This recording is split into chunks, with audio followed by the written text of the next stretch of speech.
அண்டால கொண்டு ஆச்சியே சரிக்கல, இப்போ வேற ஹீரோ கொடுத்தோம்னா நான் இவ்வளோ பெரிய ஹீரோ, நான் ஒரு கருத்து சொல்ல வேணாமான்னு கேட்டிருப்பாங்க.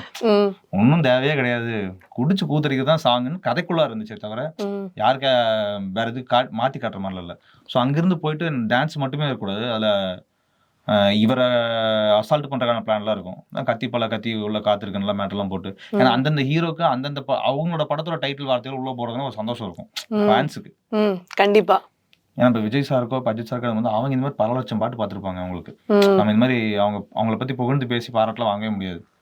கண்டிப்பா. அந்த பாலப்பத்திர ஒன்னடி வேலையெல்லாம் இவங்ககிட்ட நடக்காது. ஏன்னா இவங்களே எத்தையுமே பார்த்துட்டாங்க.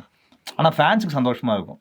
ஒவ்வொரு தடவை கத்தி துப்பாக்கின்னு அவங்களும் பேசும்போதும் இங்கே பில்லா மங்காத்தான்னு பேசும்போது சந்தோஷம் இருக்கும். கடைசியில் இருந்து ரொம்ப சந்தோஷமா இந்த ஊருக்குள்ள எனக்கு ஒரு பேர் இருக்கு, கேட்டல அதுவும் பாரு எனக்கு அண்ணன் ரெடி போஸ்டர் ரெடி கொண்டாடி கொடுத்துருந்தேன். அது கடைசியில் எனக்கு வேற ஒரு லைன் போட்டு வச்சிருந்தோம்.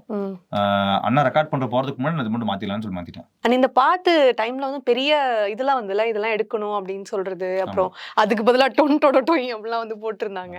அது நீங்க தியேட்டர்ல பார்க்க மாட்டீங்க, எவ்வளவு கஷ்டப்பட்டு எழுதுனேன் அந்த மாதிரி ஃபீல் பண்ணீங்களா? இப்போ சும்மா சரக்கு அடிக்கும்போது கீழே போடுவாங்க, அடிக்காதீங்கன்னு. அவங்க வந்து அடிச்சிட்டு இருக்காங்களா, அப்புறம் என்ன கீழே போட்டு சும்மா சொல்றதுதான். அது ஒரு சம்பிரதாயம், அவங்க பண்ணிக்க சொல்றாங்க. இப்போ கோயிலுக்கு போனா சொல்லுவாங்க, சில கோயில சட்டையை தான் உள்ள போகணுன்றாங்க, சிலவங்க சட்டையை போட்டே போங்கன்றாங்க. இப்போ என்னவா இருந்தால் நான் தானே உள்ள போறேன்.